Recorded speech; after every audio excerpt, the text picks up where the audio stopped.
Well, we've been doing our research, our homework, collecting books, collecting things from around the world. And we're really, hopefully before this video is over or shortly after, going to have the final set of plans with all the corrections and updates and modifications from Elliot. But in the meantime, we want to try to fine-tune our powertrains, props, all the things we can do that'll make this Typhoon. We'll be a little bit ahead, and then hopefully have a little bit of an advantage come springtime when we go out with a throttle and 4 strokes and different things. It'll just make it easier at that point in time. I'm really not sure what it is that attracts me to British warbirds, but there certainly are, in my estimation, some of the nicest planes to model. And very soon, before my lifetime ends, I hope I have an attic full of, or a museum full of these guys. I'm really looking forward to adding the Typhoon to that collection.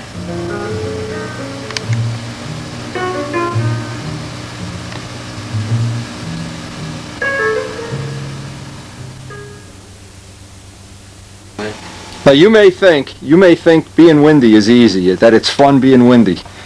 Carlos, these VCRs are held together with chewing gum. What else you got? He's putting 5-minute epoxy to hold the gears in my VCR. We got a VCR junk, literally a VCR junkyard here. Nothing but the finest equipment for us in the VCR business. Sandpaper. Which epoxy does Panasonic approve for these VCR repairs? No. I'm going to tell us to your technician.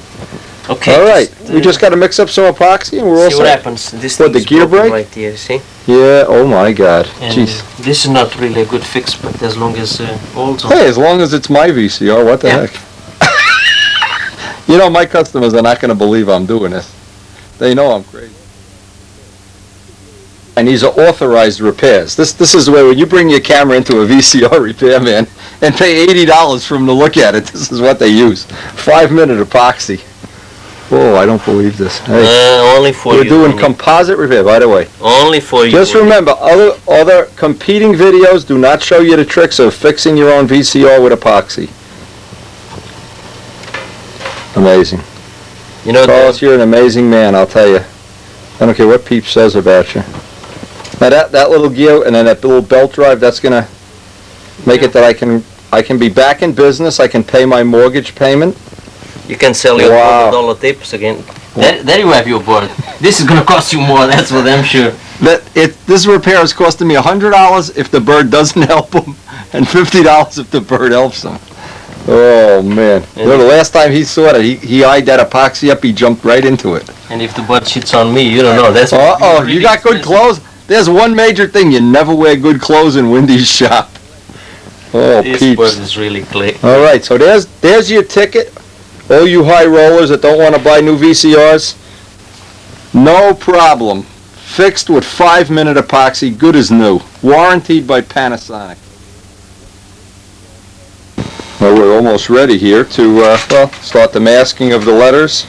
Remasking, backmasking. Now one thing's nice is because we got the new stunt news today, we have a nice picture so we can see. Well, we could take Jamie's poster too.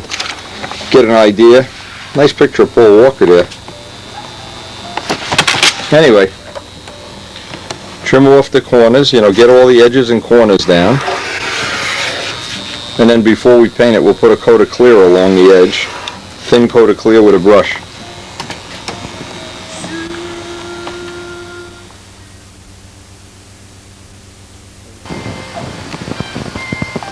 And one by one, we're just trying to replicate as close as possible to the stunt news picture.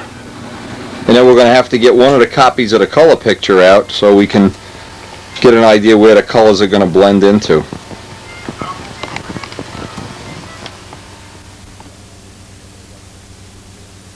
Now, we're not doing this a whole lot different than we did on the Brodak Candy Apple video. Basically just doing a quick back mask. Once it's all covered with silver, we're not going to be able to do the painting today. But we'll certainly try to get all the back masking done. This will be ready, and then we're ready for our Brodak Candy Apple colors.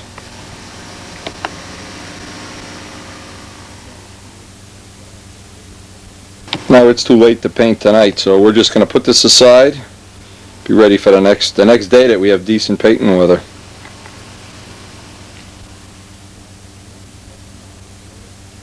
We have is one of every one of the Brodak candy apple colors, so we're going to be using them right out of the bottle. And in the past, when we've done the prototype work with these colors, they've been just great, easy to use, good coverage.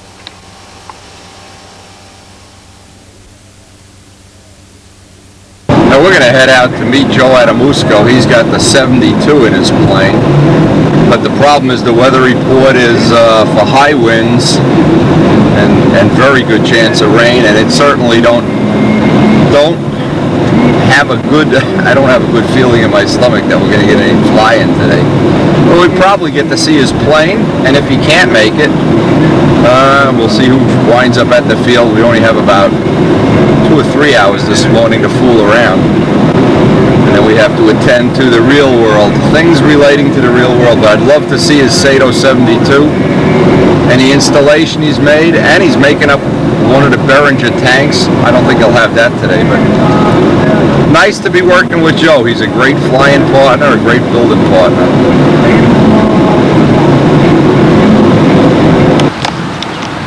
Hell, Rich invites us up here. He promises us stun heaven. Look, his wig is blowing off. How bad is this day? I don't think we're even going to take the planes out of the car. Holy mackerel. Where's Adamusco? He's up there. I don't even think we should fly the old planes today. What have you invited us to here with this? What a terrible day. Flags. Oh, I said, look at the tree. Forget it. He wants to ruin my day. Let's fly your plane today. Now you can see as we get back to the field, and we're going to live to fight another day. It's just terrible here. Things are blowing across the parking lot. The barrels have all blown over. Joe Adamusco just blew over. Oh, look, even the river is... And I guess there's a message here. Look at the cattails. The message is there's some days you're just not meant to go flying, and this is one of them. To live to fight another day.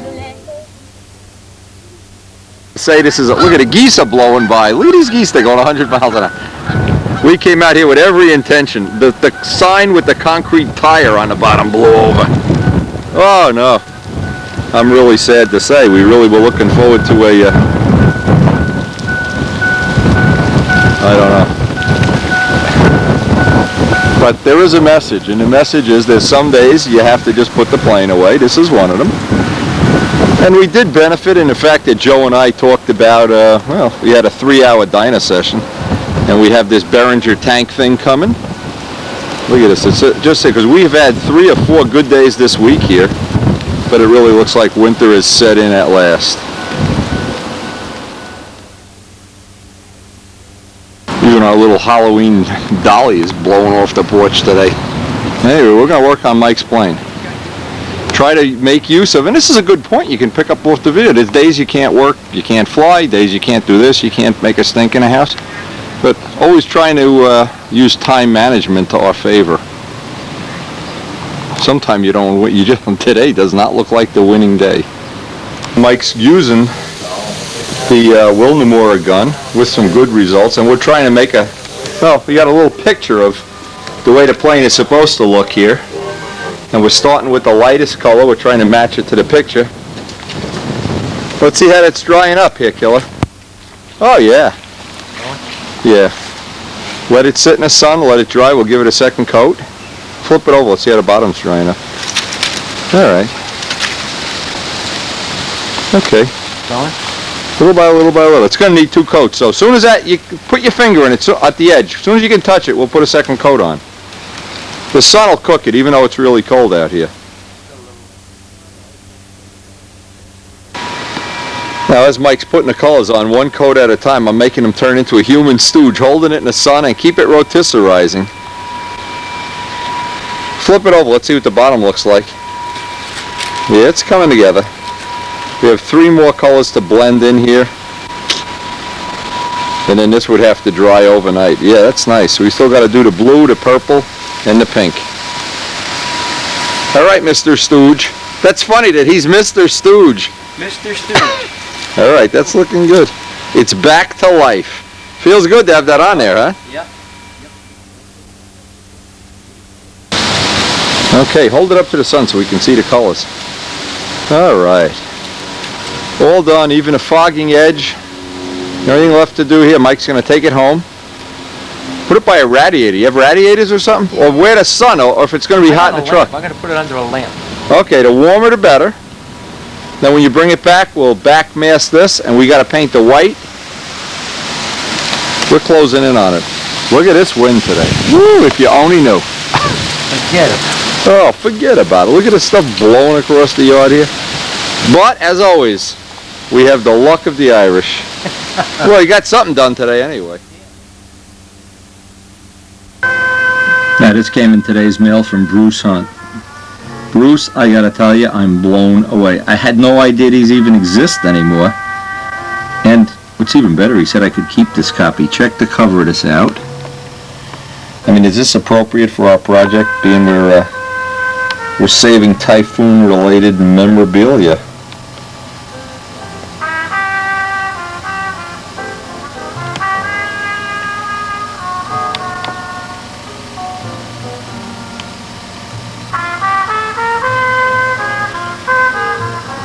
And thanks to everybody that basically sent stuff. Look at this stuff. Look at this. October 1943. 20 cents. 20 cents. You probably could buy a Super Tiger 60 for 20 cents back then. Some pretty cool stuff. Now you got to realize this was written while the war was actually on. So I guess that in some way distorts it. I don't know. Still a pretty cool looking plane. Some interesting profile segment, fuselage segments, tail shapes, and of course the thing that defines it, the classic nose section and the big high wide set gear. Very English looking, very English looking. This is the prototype one, that a little bit different canopy. These advertisements, unbelievable. Anyway, Bruce, I really appreciate having this stuff, and I'm really starting to amass a Typhoon collection. Now I have some other stuff that I basically purchased at the hobby shop today. I want to go over here real quickly because it's the next project we're going to work on, and it looks like this hurricane is going to be with us for a couple of days. Things are just blowing around out there. It's terrible.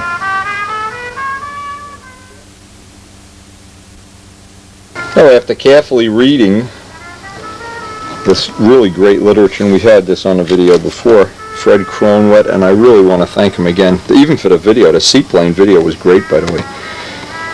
I went out and purchased, so I'd have all of what looks like the appropriate items I'd need: a soldering iron that's never been used with acid core solder, rosin core, wire, the charger, the little mini servo. I wanted to start getting a feel for how I wanted to do this, and in the next couple of days I'm going to figure one or two possibilities for retrofitness in a plane, because basically whether I use the infrared system or the servo driver system, I need this. I need the battery recharger. I need the little batteries. These are the 4 little batteries I have to make a 6-volt battery. Now, see, I'm really handicapped here, the Dean's connectors. I'm handicapped more than most people in the fact that I'm not real familiar with using this stuff and how it hooks up, but thanks to Fred and thanks to all this, there's just oodles of information and diagrams and stuff that he sent me, I'll have at least a fighting chance of figuring out how I want to do this. But that's an upcoming project, certainly not for today. But the only thing we're missing yet before we can actually set this up and do a test is the fishing wire, the 300-foot reels of fishing wire. Decided to do, and it's pretty much basic to the way I run every other part of my life, is I get a box, everything that relates to throttles, the spare parts that are involved, and I need a push rod still. I make a little list of the stuff I need. Try to keep it in one box, keep it segmented, so when I need a spare, or I need one of these Dean's connectors or something, I'll have it in my inventory. It's just the way I like to keep things organized, because again, in the shop you can see a lot of projects going on at the same time, including Mike's repair, which is coming out real nice. We always have to watch out for that the bird doesn't eat one of our little switches or something. He was eyeing up those little Dean's connectors before and saying, oh, they'd look real nice in my cage, huh? Peeps, if you only knew. Fred Cronwood is not impressed with you at all.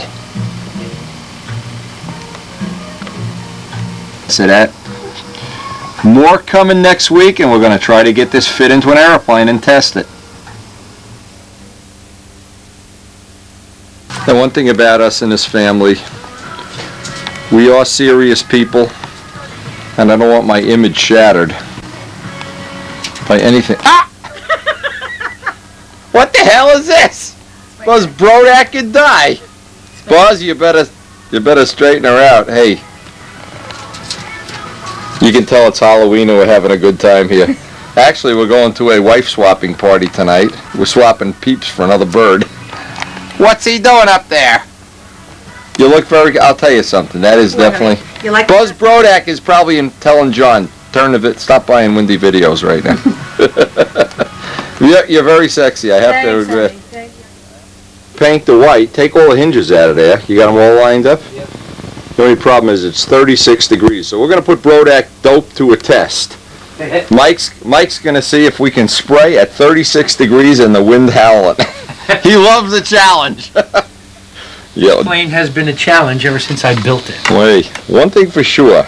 It's not. If it was easy, everybody'd be a Cardinal owner. I hear you. We're not going to the moon because it's easy. We're going to the moon because it's hard. Unbelievable. Hope you got your long underwear on out there. Dave, holy mackerel, is it cold out there. Woo! See what Mikey's got going on.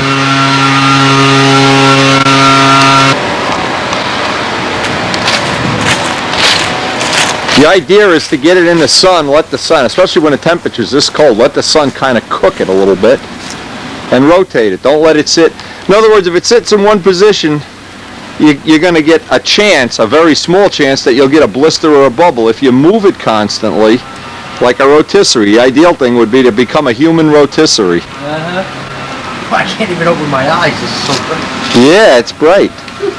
Anyway, people don't think it's cold out here. Look at this. Don't let a leaf. I was afraid a leaf will fly right into it. Wait for a twig to fall off this tree and go through the other wing. All right, now obviously that's got to dry 24 hours before you pull the tape off, and then we'll be ready to spray to clear. I'm going to make these are probably our last flowers of the year, boy. As the fall winds down into winter. Whoa, look at that wind. Anyway, we're coming up on a time. Few days we're going to be starting our typhoon project. The last of the Mohegans here. Now tomorrow, once that's all dry, Uncle Mikey's going to make the soon-to-be famous horse. We've done all this. The reason we haven't put too much of this on the tape because we're basically just doing what we already did already. Anyway, we get the horse on and we'll be ready to put the clear on. And while he's working on that and doing other things and busy shoplifting and stuff, I'm going to try to figure out how I want to lay out my throttle on this. Try to lay out the physical parts of where things are going to go and where wires are going to go and stuff. And I would say it's safe to say we're not going flying today. No. Okay, you got that right. Now, because we have this gap where the weather's terrible, I thought what I'd do is fit up part of, and some of the choices are I could put, in other words, if the plane were truly nose heavy, which I don't really think it is, I could think about locating some of these things back here to kind of balance it. If I was fanatical about the weight, I could take and use some of this as tip weight, the batteries especially. But what I think just for our test purposes I'm going to do is just make a piece right up here. And I'd like to make something like a plug-in module or something like that with all these little pieces. First off, I need the little servo, and I need the little battery pack, and I need a switch. There's three things I need, and I'll try to get it as far back toward the landing gear as I can get it. And what's a little awkward about the Servo, you see how far off that exhaust pipe is? There's two awkward things. The exhaust pipe comes out 90 degrees, and I'm going to try to have my friend Warren Walker make me a piece of pipe with a 90 degree. I'd like to have that come closer to the fuselage, and then in the Typhoon I'd like to have this piece go right around. Problem with that is the servo will be there, so I kind of have to make a decision here. But one of the things for the near future I'm going to try to get, well, I ordered a whole, Ken Clapson is going to try to get me a gold night. Or is it a black night? I'm not sure, whatever.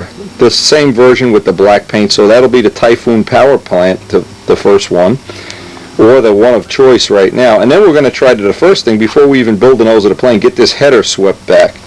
But right now I have to make some kind of a gizmo when I get this, and again I'm thinking in terms of, I don't want anything bolted into the plane permanently. I want everything that I can just unplug it and take it out of the plane. And then I have to make up a linkage or a push rod to go down to the throttle. So what I have in the meantime is I have all of my stuff together here in a throttle parts box.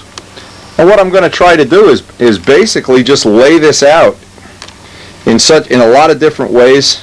And this will probably consume the better part of a day, but what I want to try to show is how it evolves, how it comes to fruition. And Fred Cronwet's stuff is going to be instrumental because he has diagrams of all the wiring and everything, and that's something I'm not real good at.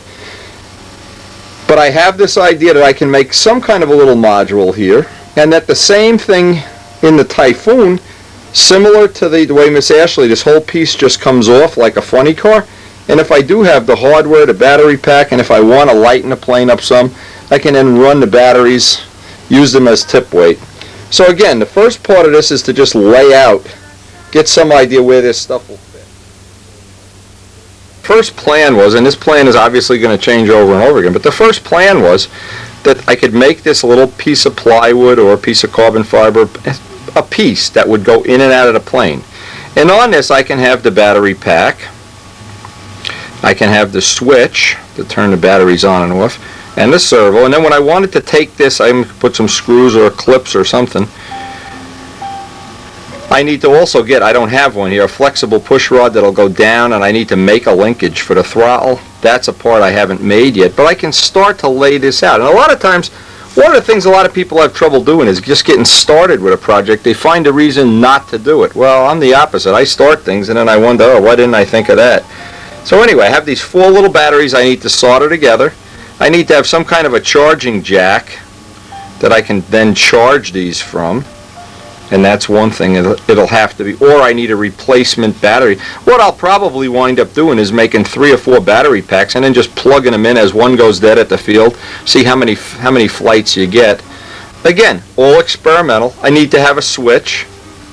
So the first step of this is to lay this out in my mind, what I'm going to do first, second, and third. First thing I'm going to try to do is cut this hole in the plane, big enough for the components, and then lay out this piece to see just, can I jam it in, can I put it sideways, how is this going to work.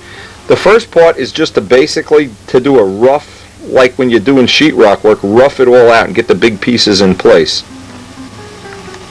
Just trying to plot and see how much room I really need here. Actually, this is going to be, I don't even need half of what I originally thought I did to get the servo in there. So I'm going to lay out a little box here with tape and then make my original, well, what'll be the first of many, I'm sure, little ways of laying this out. But the idea is that I can unplug this whole thing on a moment's notice or right at the field. And of course that I can take the batteries and unplug them, so I have to account for all these connectors. And since I'm not real adept at doing batteries and connectors, this part of it I know is going to take longer than I really, probably a person who had an RC background would snap right to this. There might be some advantage, say, to having to wait, if you were trying to fine-tune the plane, make this as big as possible so you could move this back and forth. In this case, what I'm going to do, because the batteries are the heaviest thing, I'm going to try to get the batteries all the way to the back.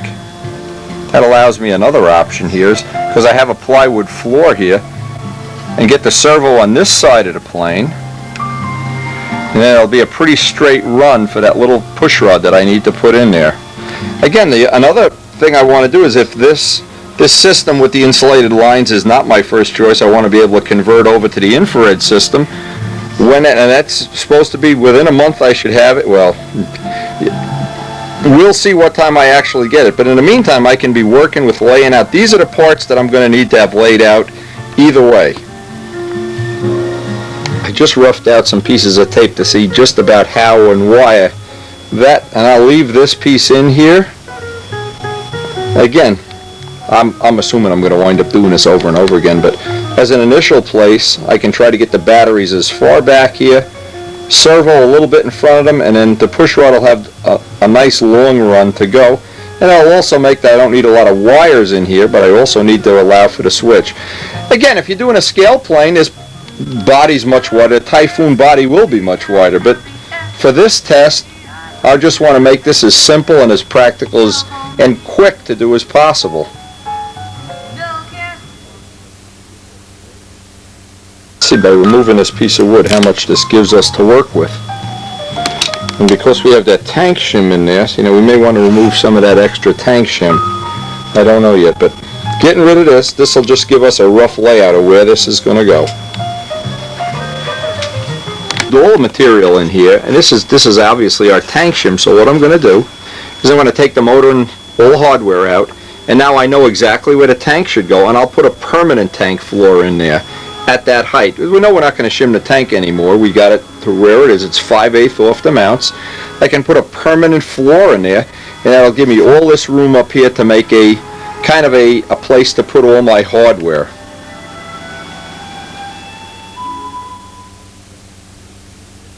One of the things after we're into the 9th gallon of fuel here, we just started number 9, is a close look at the engine. For sure, these are a couple little tips if you're setting up a Servo. You need to vent this. You just can't let this blow into the air. More oil comes out of here than in the muffler. I don't know why. It's been coming out clear now, but it's still, you wouldn't want to let this just fill up in the cowling. Everything else, I don't see any oil leaks, any burn, anything. I've looked over it pretty well for little signs of something that might be, for our test purposes, we just had this little screw holding the carburetor wide open. Nothing else. I haven't bothered fooling with this at all. A Max glow plug, the 4-stroke plug. We're going to try to get Warren Walker to make us a manifold so this can come back again. I need to send him this pipe and see if he can work on it, because these are metric threads here. They don't interchange with the Max or with any other engine I have. So I'm kind of landlocked for now. This muffler, by the way, is nice and quiet, and it's not real heavy, so I don't even care. But a couple of the things worth mentioning. Now I have to set up a little gizmo on here so I can rotate the throttle. Now I have to come up with something, and I have to look at the possibility of using the stock parts, rotating them. And then what I'll do is I'll get this engine out on a bench so I can get all of the little adjustments fine-tuned. I'd like to do it all on the bench before it's actually in the plane. Some of the little parts they give you. This is the part, of course, for the throttle. And I need to see if I need to extend this, or if I can. This obviously can be rotated. I need to figure that part out. I never used, and it's just my own fault. I just forgot. This is the exhaust gasket, but you can see it's not leaking even without the gasket. We've been using that silicone. They give you the little wrenches. What's nice about the Servo, they give you the wrenches to do the valve adjustment. We haven't done it yet, and they give you some metric wrenches to, I assume if you wanted to take the motor apart for whatever reason. We're looking to do exactly the opposite. We're looking to run the motor for the whole life of the motor without taking it ever apart. And there's no cylinder head on a Servo. This is all one piece. It bolts on over here. So you can imagine, I mean, the maintenance, you don't really want to upset this unless there was some really compelling reason to do it. Now see, this is one of the things that I'd like to make a change on if I had things to change, would be to kind of bring this into the middle of the fuselage, but because it's in here on a bracket, I'm not sure that's really practical. I'm not sure we even want to do that for right now. That would just allow me to get the linkage inside the body, because most of the time these are in RC models where the body is a lot wider. But for an engine that's got quite a few flights on it, and has had a lot of testing, test flights are not the same as flights when everything's dialed in. I think it still shows that it's a quality piece of equipment. And as I said, I ordered from Ken Clapson in Canada. I think he can get me a decent buy on a 72, the black version with the black powder coating, because then when this is in the Typhoon cowling, of course, it'll kind of make the engine disappear. That was the only reason for it. There's no physical difference in the engines other than the powder coating. And by the way, we have yet to put a plug. This engine has not had a plug change yet, I think, other than the original. I could be wrong. Other than the original max plug that I put in here, I think that's the original one. I'm looking up here, and I wanted to look to see if there was any tricks on taking this carburetor off. The booklet, oh, here it is. This, I want to go through this. I won't do this on camera because I don't want to have this that I shut the throttle and the engine shuts off. So it's all laid out for you pretty well. Even the carburetor adjustment for the air bleed.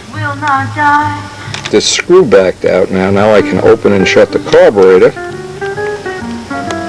And I need to figure out exactly how I want to run this linkage. I want to get this linkage as close into the body as practical. That's going to be one of the things I have to figure out exactly how I want to do that. Critical about this, you can rotate this infinitely. There's a little set screw on here, and I'm using the wrenches that come with the Servo, which I'm assuming are real metric, but I can rotate that infinitely, and that's making my throttle adjustment infinite. But now I need to have the same as when you lay out a belt crank. I don't want to have it that this is idle and it's working down here. I want this, when it's at midpoint, I want it 90 degrees. That would be, or maybe a little forward in that way. So I just have to select the spot where I want it and then use that little metric set screw sets it all up for you. See, if you didn't know, you'd think this is your idle adjustment, your low speed. You don't want to tamper with that at all.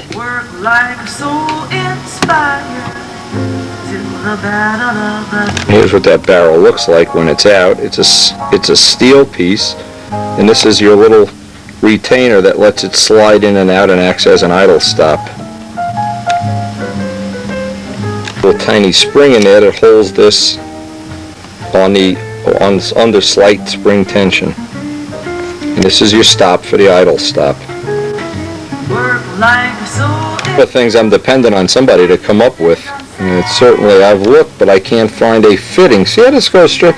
We'd like this fitting to come out the side here. That's not going to be practical. But to make some kind of a 90-degree bend in this fitting, I don't think we can do that, at least within a practical range. Because the further this tubing goes away from the tank, it can affect the outside part of the pattern. In an all-perfect world, we just line this right up with here. This would be in the back. That's not going to happen. Warren Walker and Noel Drindick have both offered to look for these kind of fittings in McMaster car, but just figuring a way to bend this straight back would be, well, not sure I know that we can do that. Trying to think what some of the other choices would be to cut that fitting and weld it, steel arc it. I'm not sure. That's one of the things we'd like to have in the future is to have that fitting coming out the side or have a 90-degree bend in the top. But anyway, having this all put back just the way the motor comes, actually. So many parts are four-stroke, and what you wind up doing is using a motor just the way it came from the factory. And I guess that's, in some way, that's an advantage.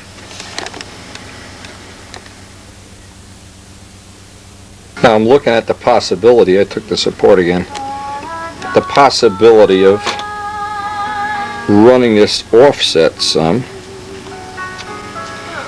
by using that screw hole there, and then it would just leave me one screw hole, but that would get the linkage. See, that would bring it further into the center of the body. Now, it's not going to work the way I thought it might, because what happens, you can see how this, the two angles, see how that comes together, and that's going to actually set this at a little bit of an offset. So I'm not going to be able to do that. I'll have to put this back the way it was, but it's worth looking at that possibility.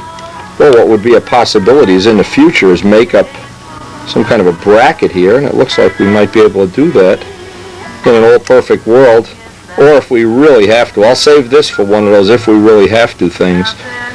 In the meantime, I can use this stock and just cut a bigger hole in the plane is what's going to happen. We're not concerned with the appearance of the plane at this point in time.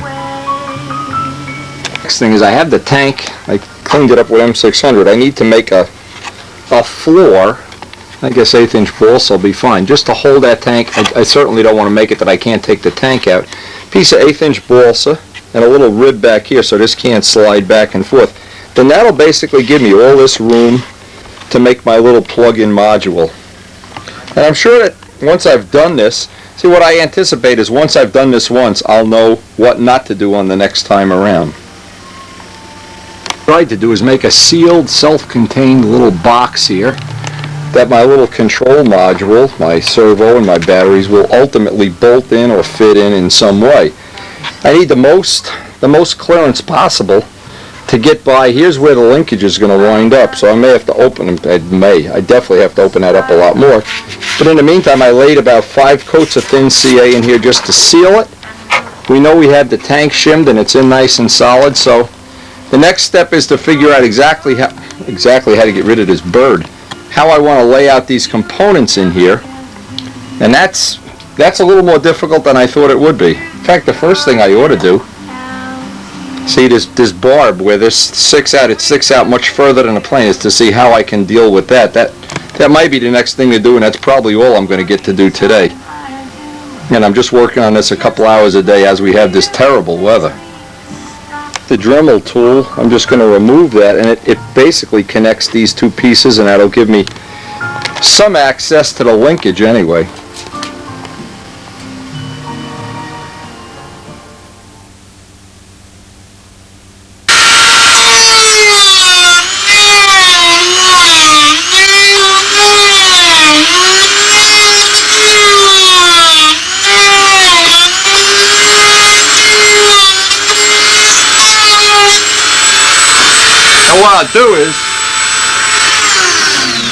What I'll do is take a little bit away, fit it, because I just want to have just enough. I don't want to make a hole that you can put the motor in through there, but I want to have enough clearance around that linkage as it moves.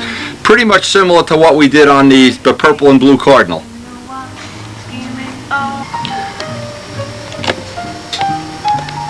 Now obviously we want to have plenty of clearance in here for doing adjustments and everything, but for right now, and again this is just a test plane anyway, but that gives us a pretty straight throw for the push rod.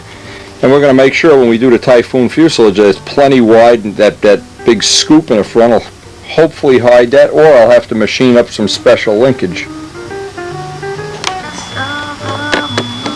I just got to make sure we can have, well, I'll probably put a linkage on the inside, put a ball link or something on there.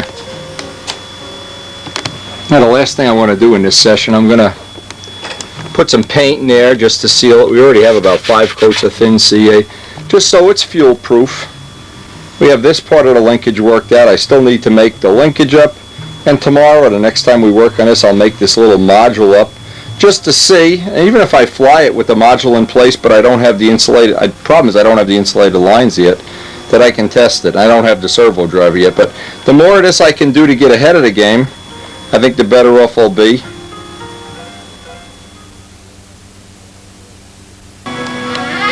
Very convenient that this Brodak Candy Apple Red is a good match for this.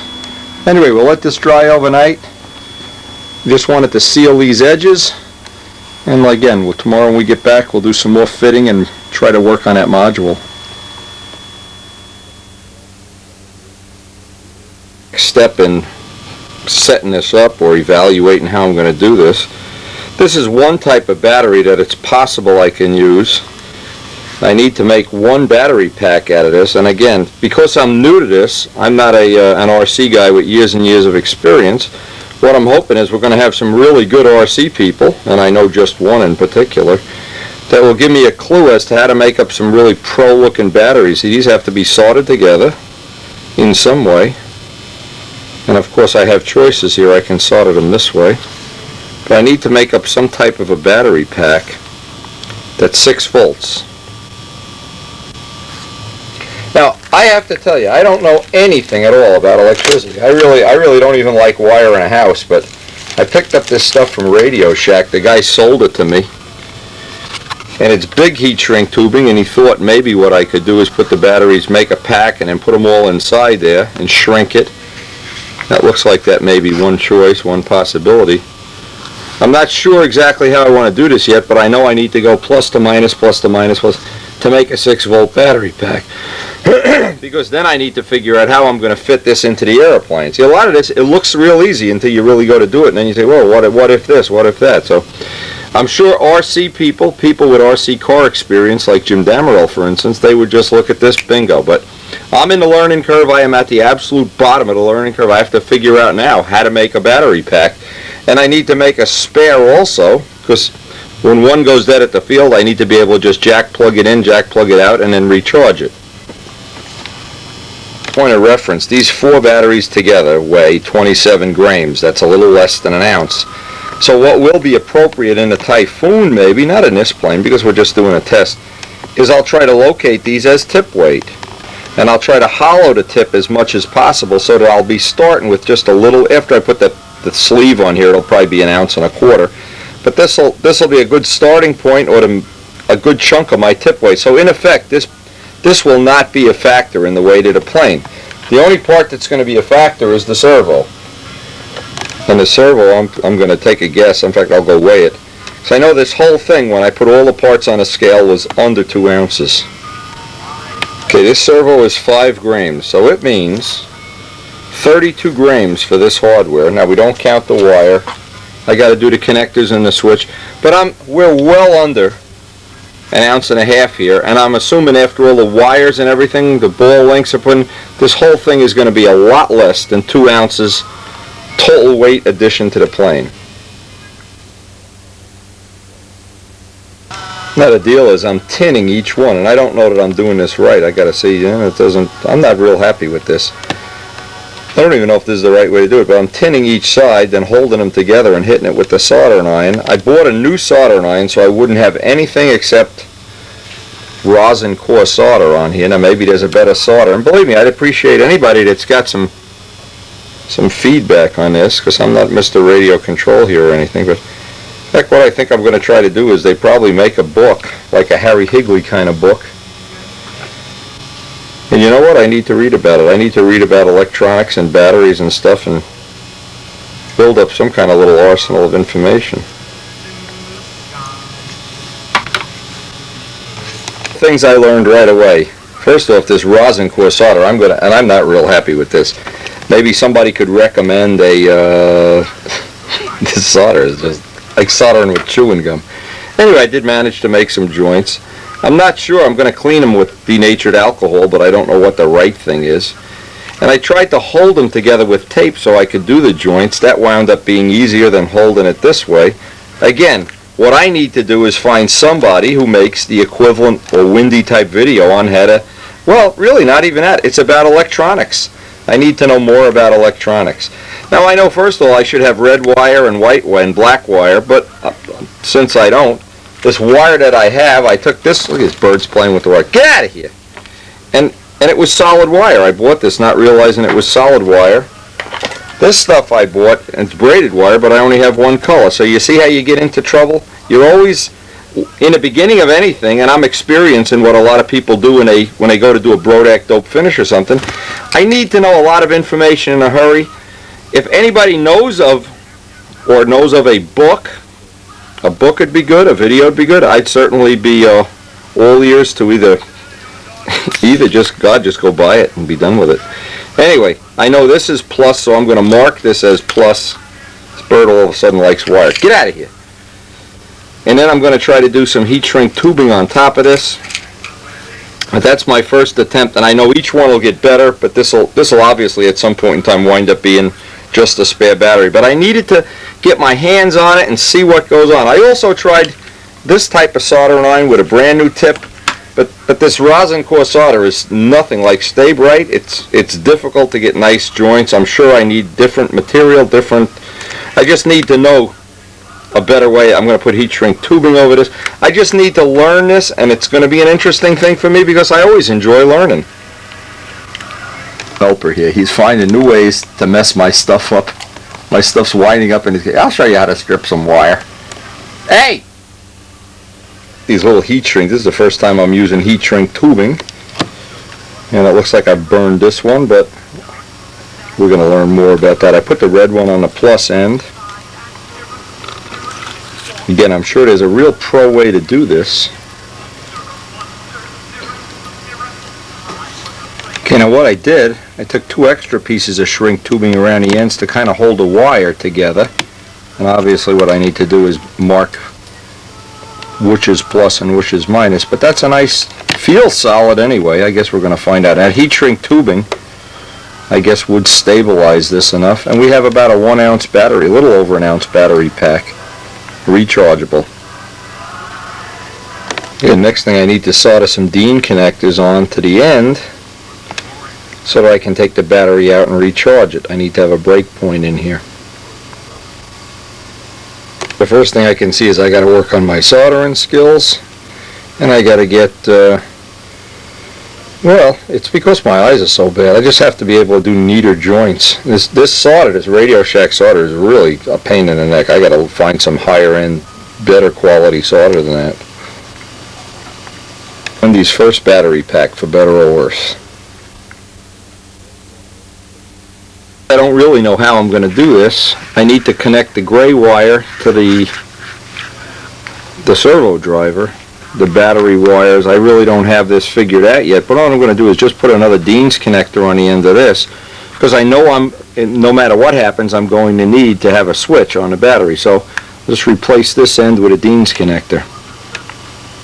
Referring back to Fred's stuff and trying to familiarize myself with it, boy, there's several different ways of doing this, and I want to make sure I'm not missing a boat, even though, again, anytime I do anything the first time and it's a learning experience, I want to really familiarize myself with all the possibilities. I laugh at myself when I see how long it takes for me to do this. I'm glad I'm not building a B-29 or something. Anyway, so up to this point, there's a battery, a switch. I can hear that the servo motor is accepting voltage, so there must be some voltage. But I need to wire the charger now because I want to recharge this battery. So I need to put a DIN's connector on the charger, and it comes with some kind of, I don't know what kind of fluky charger thing it has here. Obviously it doesn't marry up. I'm going to put a DIN's connector on this end. Really funny. I called up the guy in the hobby shop because I said, well, what am I supposed to charge this with? There's two different things, and I see there's two. Well, see, this is because I don't know anything about electricity. So he told me this side is for the transmitter, just to tape it. I'll put black tape on that, so I don't need to use it. But this side I want to make to a DIN's connector. And what's funny, so I can plug this battery in. I don't need to have a remote jack or anything. I just need the other side of a DIN's connector on this, but I have to make sure that red is red and black is black. And what's funny, this guy Ron from the hobby shop, I'm going to get some video of him soon. Really nice guy, helped me a whole lot with this. He says I'm the first guy that ever asked before he blew up the batteries or the charger, or first, usually the people buy it, blow it all up, twist it, whatever they do. He says, so he considers me relatively intelligent. Little does he know. Anyway, I will convert the charger over next. These DIN's connectors, I decided to make the side, the smaller side, the plus side. So, and you know, it would make sense in the future for me to get red and black wire, but I only have the green for right now. So I'm being real careful that I connect the red side to the smaller part of the DIN's connector, and you can't put these backwards, they're offset. But then when I set up the charger, it'll allow me to put the charger in there and still connect the red to red, black to black. Boy, have I got a lot to learn. Now the challenge is to make sure we can get, or hopefully get, the battery pack in here. Of course, we're going to make a little cover of some kind for this, that we can pull a battery out very conveniently. And I'd like to figure out how I'm going to mount this servo in here and see if I can get a direct push rod connection down to the, not sure I'm going to be able to do that. More on, maybe I'll have to mount this up like this. That's possible. Again, now the rest of this, I'll try to come up with what I think is the best moving the furniture around here. And then the last thing will be to make a hatch. We get the lines have to work. I have to get the wires to go out to the lead outs. That's another thing. Because this isn't a purpose-built plane, a lot of this I'm inventing as I go along. But this is one of the things, I can do this ahead of time while I'm waiting for the fishing wire and the servo driver.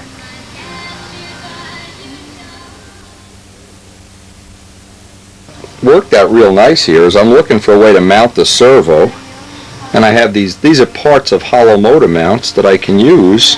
Looks like they're almost exactly the right size. as little hardwood mounts. Again, it looks like, yeah, we're off just a little bit. I've put a little piece of 64th balsa or a 32nd on one side. This will make a nice way of mounting a servo, and then I can mount it right to that plate behind the engine. Like a piece of 16th plywood, a strip going across both sides to reinforce this, because again, it is the tank shim, but that'll give me just enough room for that servo to drop right in there, and still only leave me about a 1/16 of a clearance on the top when I make this little pseudo cover. Now, one of the things I've found out in modeling, and it probably holds true in a lot of different ventures, is when you think something's going to be pretty easy, it usually makes you crazy and takes all day or night. When you think something's going to be hard, usually you wonder why you worried at all. I'm getting the CA off of here because I want to put those 2 plywood braces on this. That's 16th plywood, just now put one in the front. Again, I'm overbuilding this. Probably when I do the Typhoon, I'll be able to make a carbon fiber shelf here where everything can just drop and plug right in. But always to walk through it on an old plane first, and all the mistakes I'm making, all the things I'm making a list off camera of all the things I did wrong, all the things I need to upgrade. One thing I need to do is get all my little electronic parts put in a little, like a fishing box, because I got the junk all over the table. I can't even find half of the stuff. Little pieces of channel motor mount. It looks like this is going to work pretty good, and I can trim off the extra.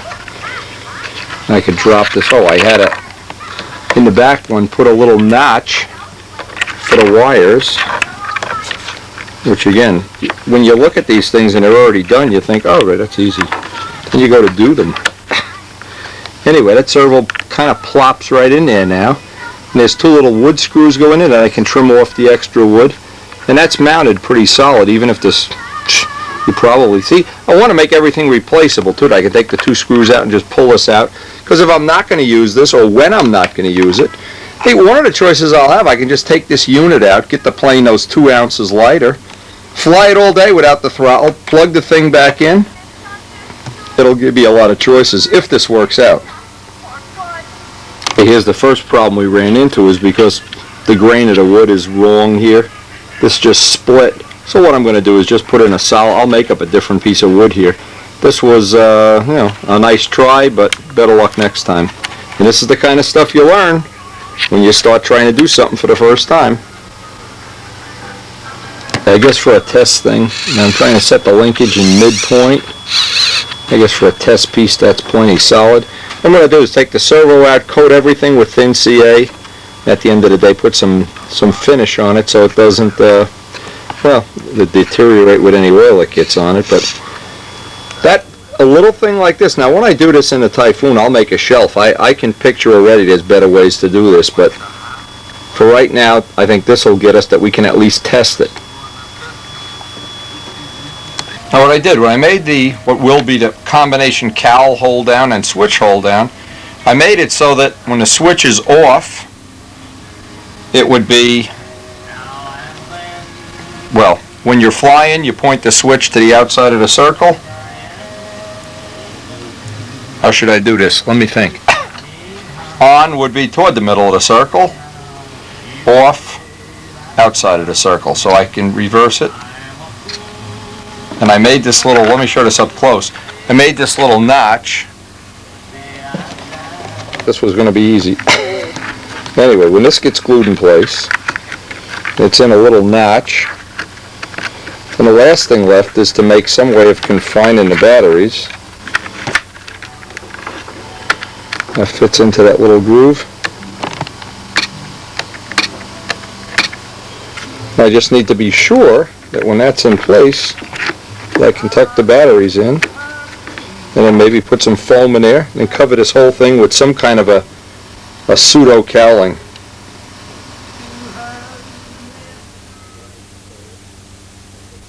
This little piece of light ply will keep the battery from sliding forward, and of course we'll pack this with some kind of foam. And we have a big enough gap that we can run our, when we want to replace the servo, run that through. And now we can pretty much get the cowl mount in place. This stuff has all really fit in. Well, it just took a lot longer than I thought it would to get. It's like arranging a furniture, or you know, there's really room for everything. Now, when we build the Typhoon, and boy, that nose will be even a quarter of an inch wider and have that big scoop. Well, there'll be plenty of room for everything. This can all get sealed in. But for now, this is really. I had no idea this was going to be this much time. This is very time consuming to get this all fit in like this.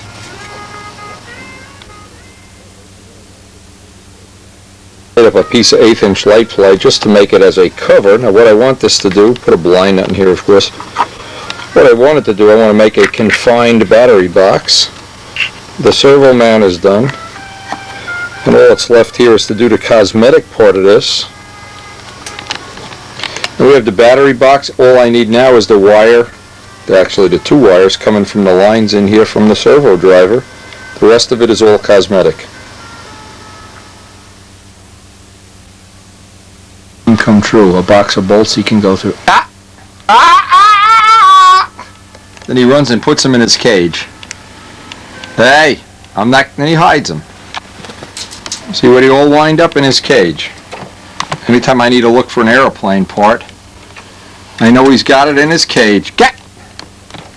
Bird stealing parts here. Anyway, the thing I need to emphasize over and over again is this really took a long time. Just unbelievable. Actually, we're working on it 2 full days already. We don't even have the wires hooked up. Okay, next step on that. Now that we have a start on the wiring, put that aside for a while. We got the horse. Mike's horse. He's got to make the horse. There's the horse. Now we still have the impression of where it was. And what you got to do is get the contact, lay the pattern. You can see he's already still got the thing on there. I guess you can see it. Anyway, get the contact cement out. We're going to contact cement this down. Rubber cement. Rubber cement, contact cement. Who knows what the hell we're talking about. You want to spray this, and then while this is drying, actually then we just have to do so you can see the impression of where that horse used to be. Whee! Okay, put the rubber cement on there, Poncho. You've done this before. These colors came out nice. And then you got to do a little bit of that inky dink there, and you're also put it right on here. Put it right on. Paint it on. Don't be bashful. Don't be bashful. Done this before. This is standard. Nothing fancy here. Make sure you got plenty on there. And there's ordinary Elmer's. Let me see the jar. Rubber cement. Done this already on 100 videos. That'll work. Good enough? Yep, that's good. Put your horsey in there. Get that horse in there, baby. And then just let it sit a minute, and then we'll pull out all the extra. I can't see it no more. Oh! We're going to get all the extra rubber cement out of there. As soon as that's done, then we'll backmask around it with the foil. And that's about all you're going to be able to do today on that. It's coming along though. We'll be ready by the end of the week for the clear. Alright. Now just let it dry overnight. You're going to take the pens home and do the ink. Yeah. And then, well, if you do that tomorrow, we could start shooting the clear. Assuming this weather gets a little warmer. Yeah. You throw this in the garage. Okay. Stick it out. A little bit of time to work on this. And what I tried to do is come up with the purpose of this is that it holds the battery in place, and I'll put a little piece of foam in there, and that I have clearance around the push rod here, which I don't know if I'm going to have enough until I make the push rod. But I have this piece just as a cosmetic feature. And I'm sure one of the things I could do if I could get this down lower, well, again, until I make the push rod, until I do more work on this, I need to be able to also get in there, move that switch.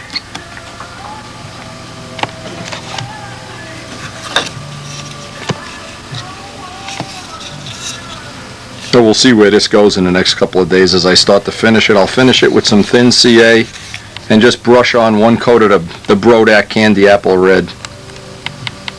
Well, what I'll do is take all the guts out of here, and then while I'm painting the other part, paint this just so it's fuel proof in here for whatever value that may have.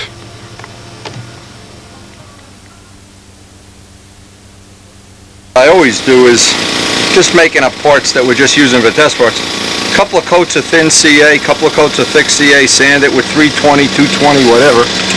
I'm not even going to bother putting a silver on this. Throw that candy apple red, it'll be a close enough match, not an exact match. But at least it'll give us a part. Boy, is it getting cold out here. Looks like we're closing in on having Mike's plane done. And boy, that's been a long time coming. Really looking forward to seeing that finished. Now, if we were really being fussy, we could put the silver on here and put coats of clear on and everything. But for right now, this will keep the wood from getting too oil soaked. You can see how nice that it covers. Anyway, even this is even without primer. Without any base coat. Certainly close enough for a test plane.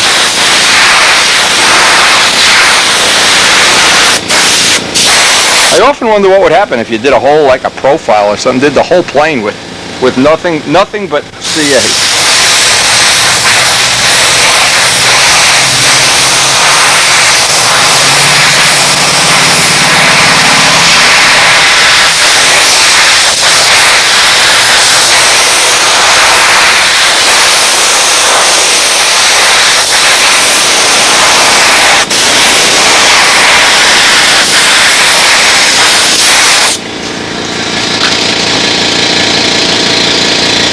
Now, there's no sun out today, but you can get some idea.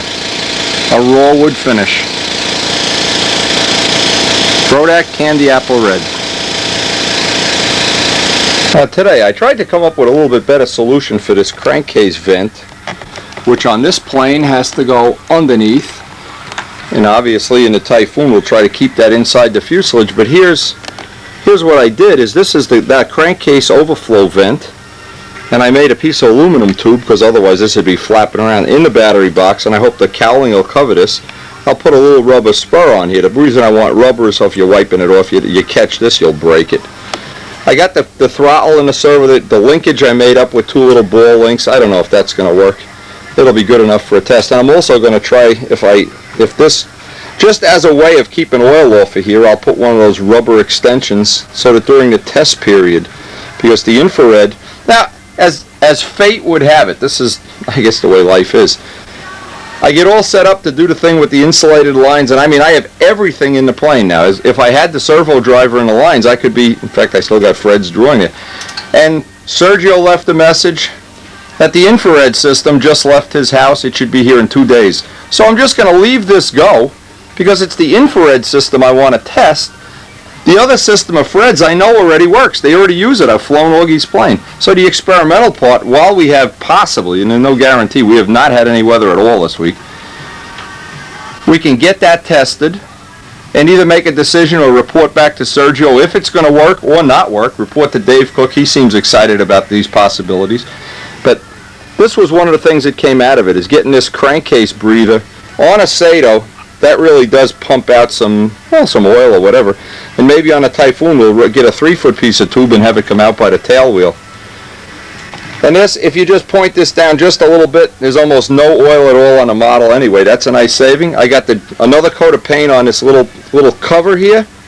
So we're probably, that'll be all we can do really until that infrared parts come. Now, if the infrared doesn't come by this Saturday, we're planning on doing a fly-in day Saturday. Again, it's all weather dependent. What I'll do is I'll bolt this together with all the hardware still in it and just see if there's any negative effect on it while we're flying.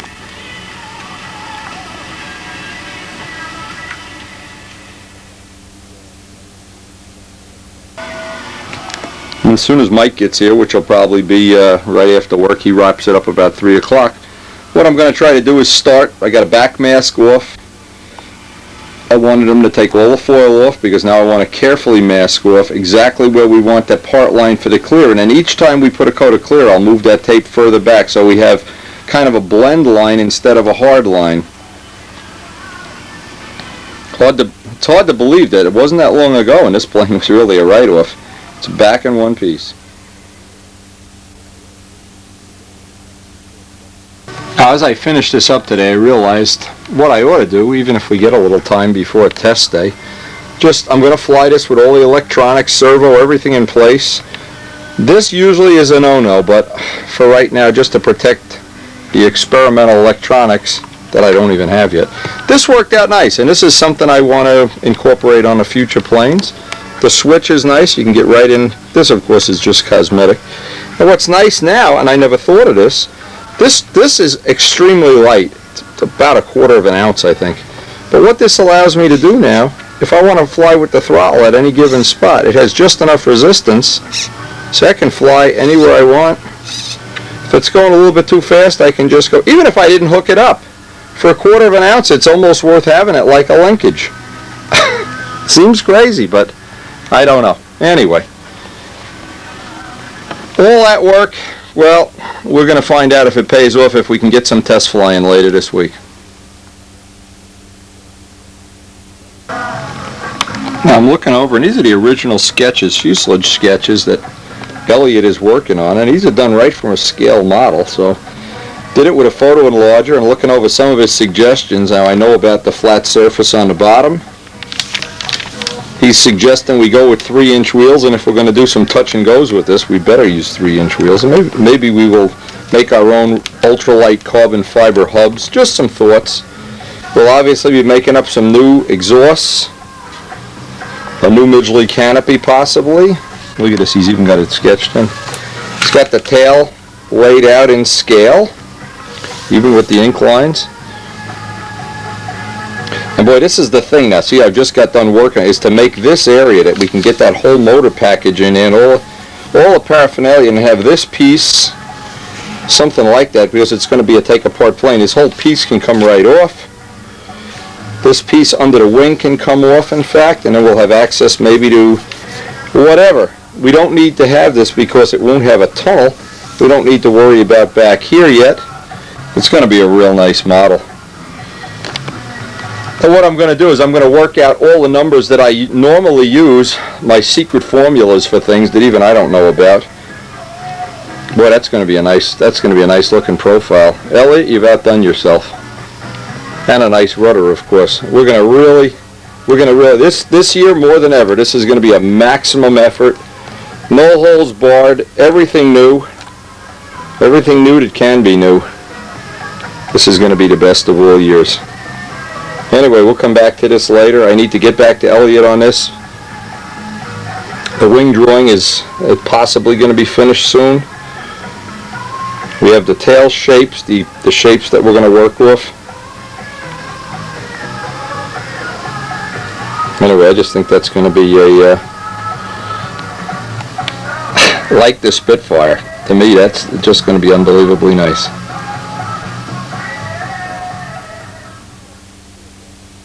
A little spot on here that I want to touch up before Mike does the inking, and he's got to do the clear yet. And I figured I'd get this sanded out as much as I can before he gets here. This way, while we want to put a little bit of the filler on here, it'll have a time to dry, and then we'll maximize the use of the time we have together. Again, when you have a little spot like this, the thing you don't want to have is a soft and a hard back to back. And that's exactly what we have right here. I'm using that little rubber polywog block, trying to dress this off. Then what I'll do is wherever it comes, there's going to be some, well, inevitably there's going to be some raw wood showing, and that's the part that I need to address. Remember, this body was broken right, well, not in half, but certainly not, you wouldn't do it just for fun.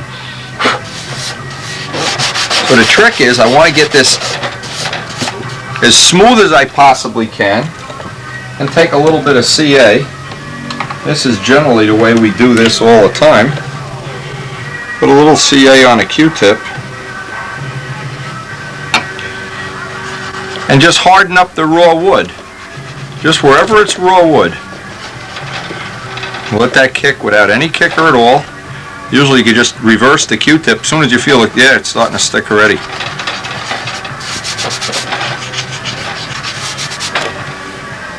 Okay, then go back to the block.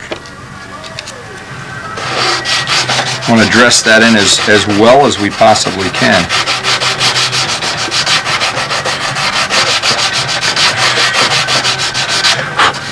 That's pretty good. Now sometimes you have to do that 2 or 3 times before you get a nice match. But the trick is not to have any raw wood showing, not to have raw wood paint, or in this case white, silver, raw wood. You need to harden the whole area and then sand the whole area at once. And usually you go through in quite a few spots, but if you want that to be, now see I've gone through again,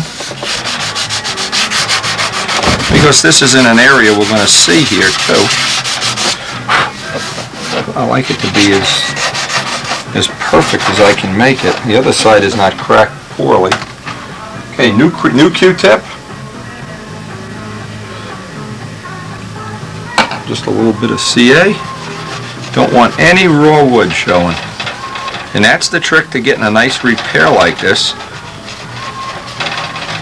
It's got to be hard, soft, hard. It's got to be all one consistency. And this is really the quickest way. I don't know any quicker way of doing this. There's probably... Now if we had any real deep gouges, I'd use some of this to fill them in. And we just got a nice new tube. Mike just went out and bought one. But we're not going to need much, or we're probably not going to need any. It's, let's see, it's 3M 5905960. When we have some deeper cracks, we'll probably take advantage of using that.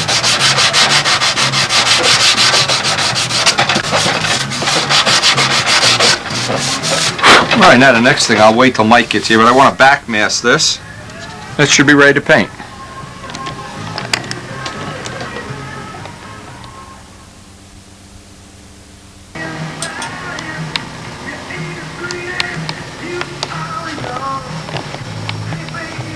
We'll see how that primes out. Again, a lot of times once you prime it, you want to find any little cracks, and you can sand that 2 or 3 times. Especially if you're fixing up something white. The white Brodak primer is real nice.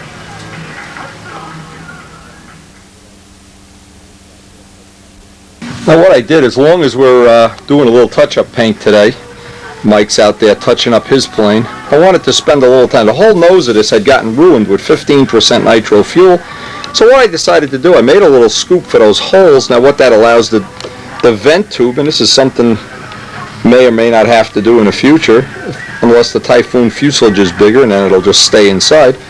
So I made up a little scoop like a little pistachio shell. Just finished it with some CA and some black paint with a brush. And I want to put some of that, the stuff I just put on the video, to make a little fillet around it. Now what I'll do is I'll backmask this out before the day is over and just put one real light coat of black on there just to seal it up. I also got, and this just came in the mail today, I've been waiting a while for this. This is from Randy Smith. This is the biggest 3-blade prop he has. And what we're going to try to do is match the pitch to a 14.5 rev up, which will mean we'll have to add pitch.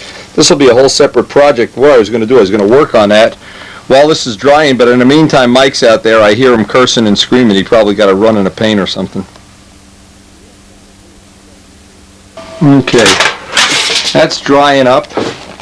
So what I'm trying to do, we got to do a little touch up by the horses. I want to get everything drying at one time, and while everything's drying, I can work on that 3-bladed prop.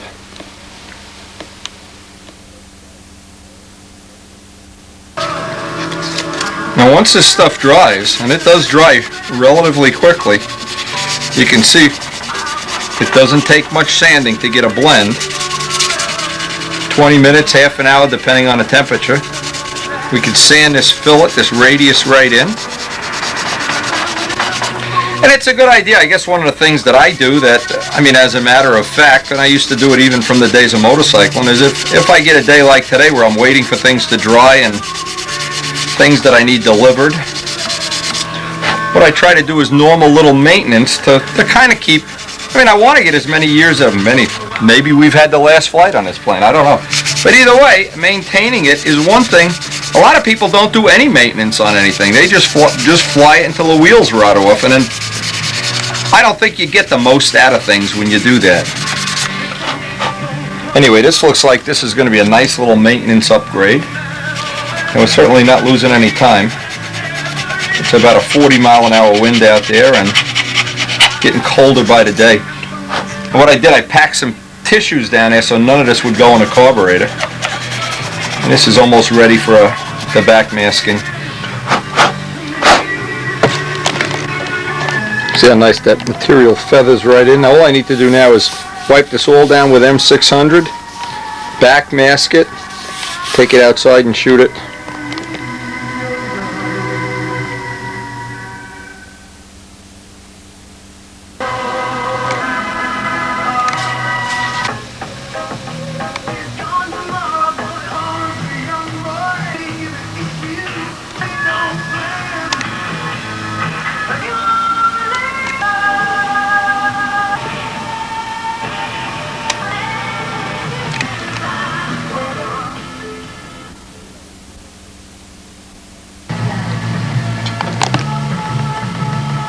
Yeah, we'll give that first coat a couple hours to dry. Looking at some of these old Red Baron videos where we were working with Tiger 51s with tune pipes. A lot of good memories on this, and this really goes back. This goes back into the early 90s.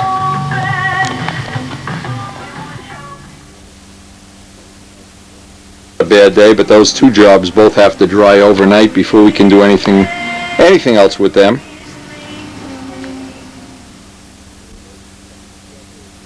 One of the things we want to do, there's a brand new 14.5. We know these come in several reel pitches, but we have our gauge. Let me get this nice and tight. I don't have the nut on the bottom, that might help. And we know we have a gauge now that reflects the true pitch an inch from the tip on this prop. So what I did, I made up, and this is for Randy's prop, this is for a Bali.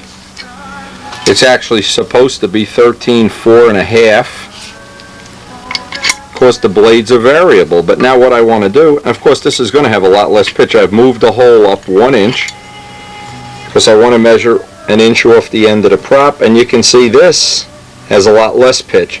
So the first thing I'm going to do is set the pitch. There's where it is stock, or how it comes from Bali, and once I pitch it, it'll be back down flat with the gauge, because I want to have a starting point. What I want to do is have a pretty good starting point with the 3-blade, and we've tried running real high RPM setups with 4 strokes. Doesn't really work well. They seem to like to grunt and groan and run about 9,500. So the first thing we're going to do is pitch this prop for the 9,500. The next thing I do, I take the sandpaper, some sticky back, because while I'm waiting for the water to boil, I can get a relative flat surface. The way these are molded, they have a little bit of a lip here, and then I need to true up each blade, but I'll do the truing up of the blades after I pitch it. So for right now, while we're boiling water, rubbing this on a glass plate, and I can see the high spots and the low spots. You sure wouldn't want to take well, you really shouldn't take any prop and just bolt it on. We're going to have to precision drill that out. And John Pothier has come up with a good idea with a tool, but we don't have the tool yet, so we're going to do it the old-fashioned way by step drilling it, going up from 1/4 inch, one size at a time, until it's the size we need. But right now, get these surfaces flat. We'll take the engraving tool, as we always do, put our engraving on that. It's ordinary $10 engraving tool. This is most important with a 4-stroke, even more important than with a 2-stroke, because of their tendency to backfire.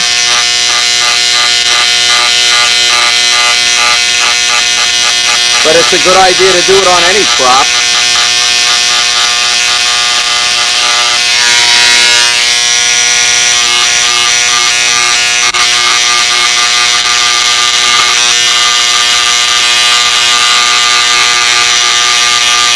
The rougher you can make this, the better it'll be.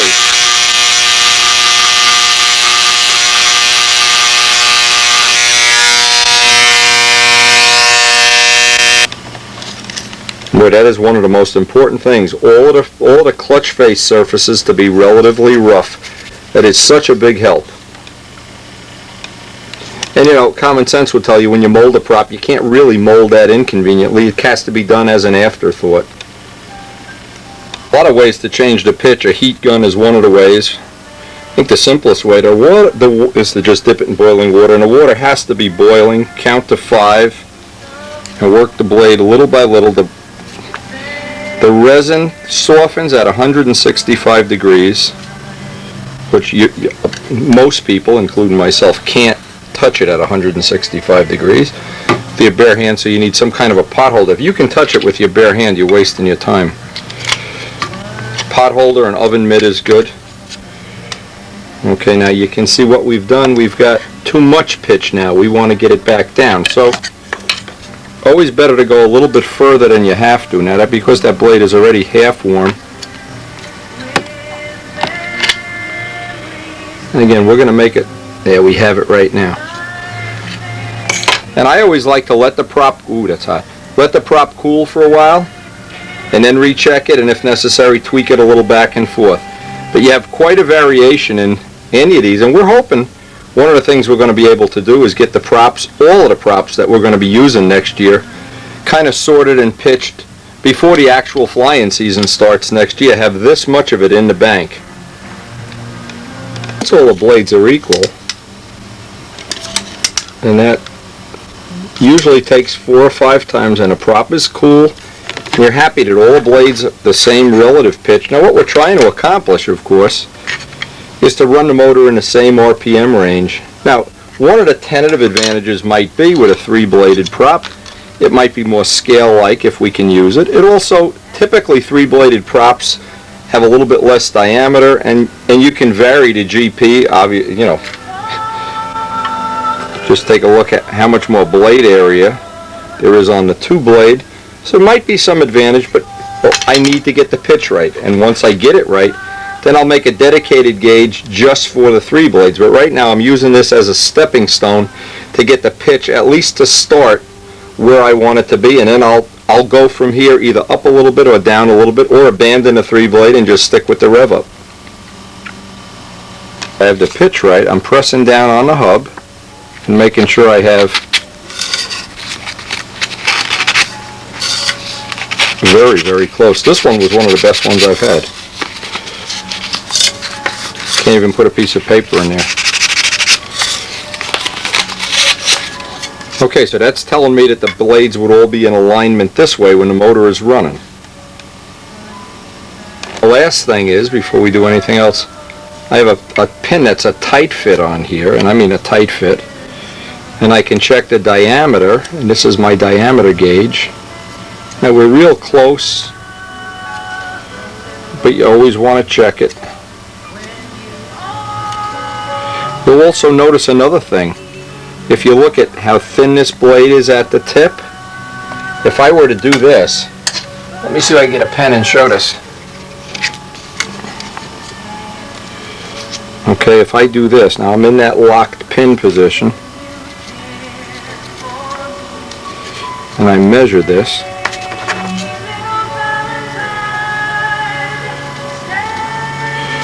What you'll see is when I go around to the next blade, this one is a little bit wider, just a bit. So what I want to do is I want to take all the wide ones eventually and make them match the thin one. This is the thinnest of all of them. So while I have it on this gauge, I'll trim off. There's just a little bit to trim.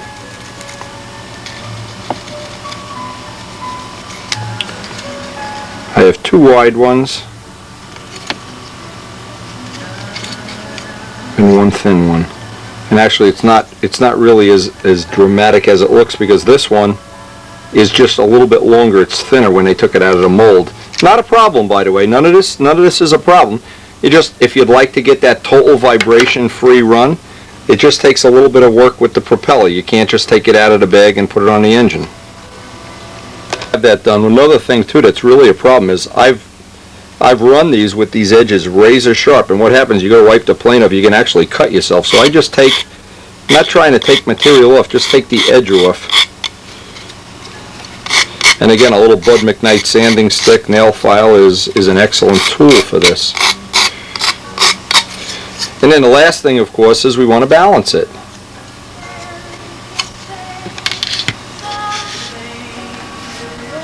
Every so often I get somebody who calls me up and says, "Gee, how do you balance a 3-bladed prop?" Well, There's no cut and dry method that I know of. I just need to figure out which is the heaviest blade there is of the three. And it's starting to look like it's this one.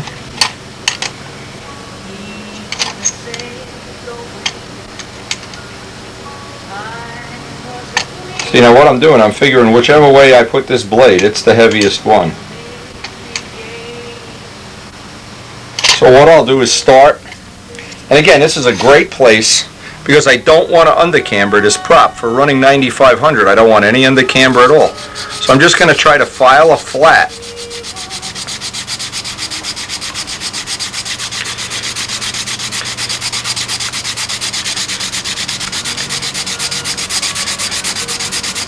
I want to make sure I keep the back of anything that I sand here flat. I don't want any undercamber in this prop at all. And now, as I go back and forth, I'm going to constantly be taking material off the heavy blade. Still a heavy blade. No matter which way I put it, that blade falls to the ground. So the first thing I have to do is get that blade to stop falling. And I may as well do some of this off camera, but I'm just going to work a flat. Since I've already changed the pitch in this prop, it's not a big deal. Normally, if I sand the front a little more, I can put a little more pitch in, or Phillips entry. And again, if you haven't seen that props video, that's a props 1 and 2. It's good information. Anyway, I'll work on this off camera until I get the two blades that it'll sit in this mode, and that's usually going to take a little bit of doing. Still have to go there. Now this blade is extremely out of balance. In fact, I've started to take some material off the front of the blade because I want to take it as far out to the tip as possible. We have a prop that has really one very heavy blade. I'm going to take some of the material off the front. I always would prefer to take it off the back, but in this case this blade is thicker right along here than the other two blades are. So I'm going to work a little bit, try to take a smooth cut off the front too, but not change the shape of the prop at all. Okay, you can see we're sneaking up on it. Very little more. I've had to take a cut on the whole. Actually, it still is quite a bit. I've taken the whole face off on both sides. This one blade is really heavier.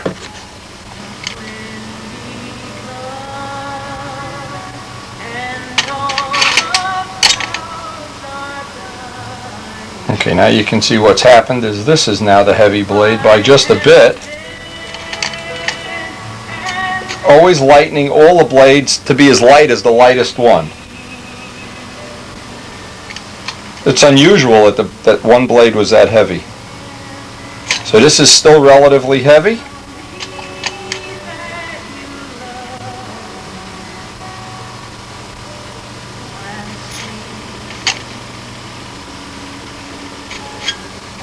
You know what we're doing here, this is the heavier one here. You know, at some point in time this gets real close. You only need to take off. It should stop in every position, and if one blade falls, you want to lighten that blade. This is still a heavy one. This is the one we originally started out with. So you can just keep going at it time after time after time. Eventually we'll get it to stop at every station.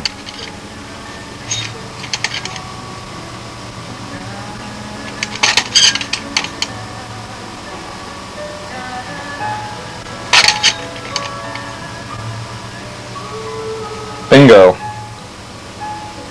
Once I know I'm in rough balance, to fine balance, what I'll do is I want to make every edge on here. This is 600 wet and dry. Doing it wet ensures you're not going to breathe any dust. You really don't want to breathe any of this dust. When I'm doing this and I'm not making video, I'm certainly always going to wear my Wilson mask.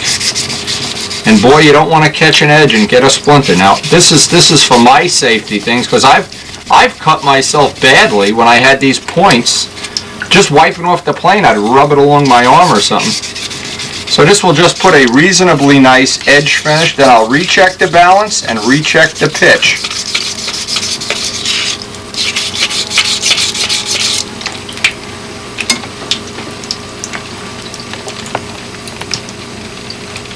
make a kind of a pretty smooth finish. The SOS blue is a good way to do it. It also gets rid of any little splintery stuff. But I'm hoping I'm going to be able to get the same pitch load on the motor or something real similar to the 14.5 rev up, because then it'll give us all the choices. And in essence, when I'm using a throttle, what I'll probably wind up doing is running a little bit higher pitch, because I won't be concerned with wind up. If I want to kill the wind up, I'll just shut the throttle. Again, that has yet to be proven. But anyway, it's a nice idea. And I kind of like having these props that they're as splinter free as possible. I've gotten splinters.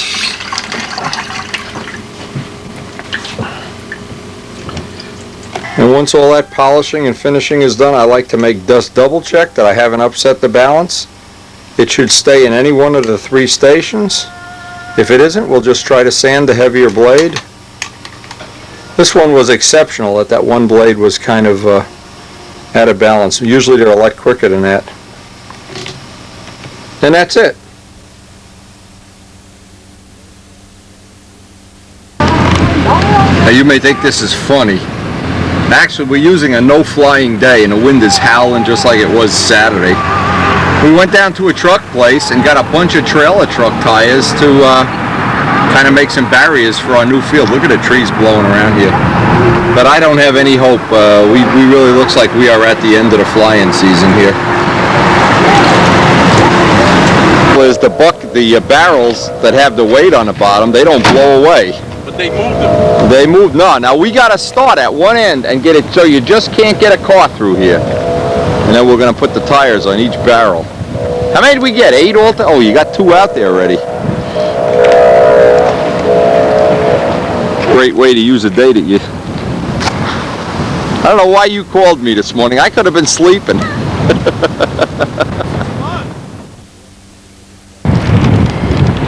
Well, we spent a couple hours here. You'd hardly know it, but at least we have this quadrant off now a little bit better. And again, because we want to do some testing this winter, it's not like we're just going to have fun flights. We want to do some real testing. We want to be rolling that throttle and landing and everything right out here before Christmas. This is your house, Rich? Yeah. 2 family or 3? 10? Oh. No wonder he can afford to pay for breakfast once a month. We're going to visit the Empire of Rich Jacobone.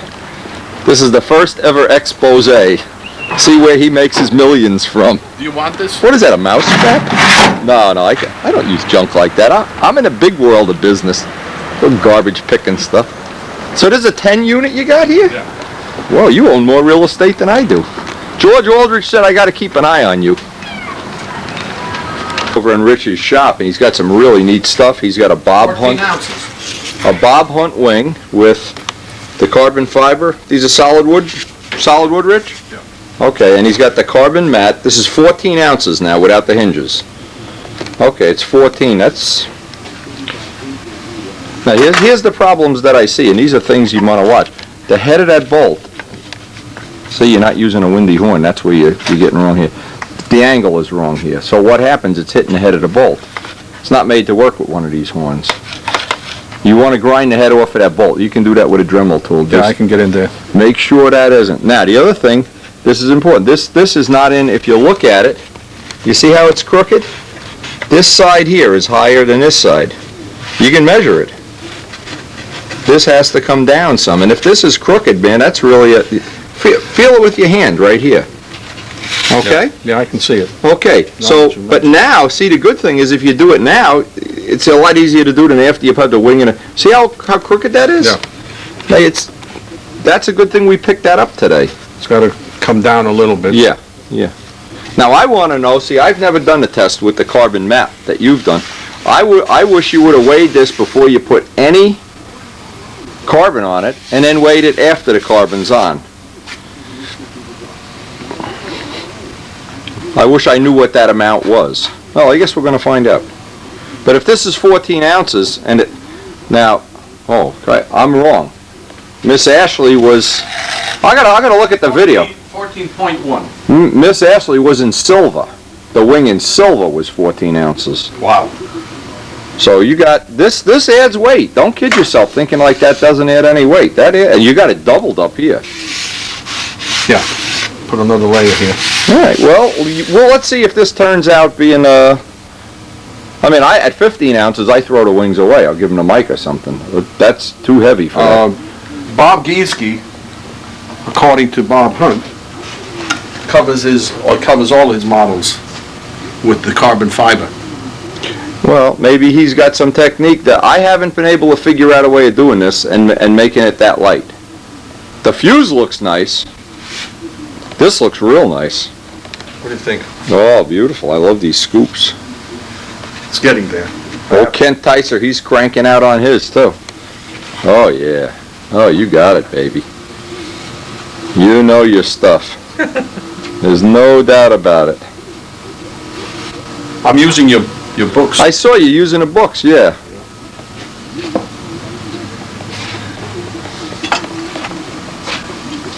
This is a real status symbol, boy.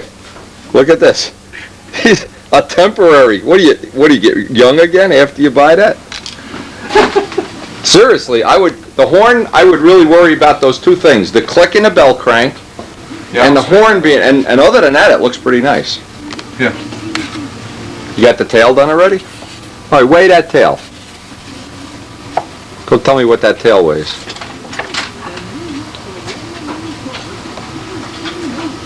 How much is it?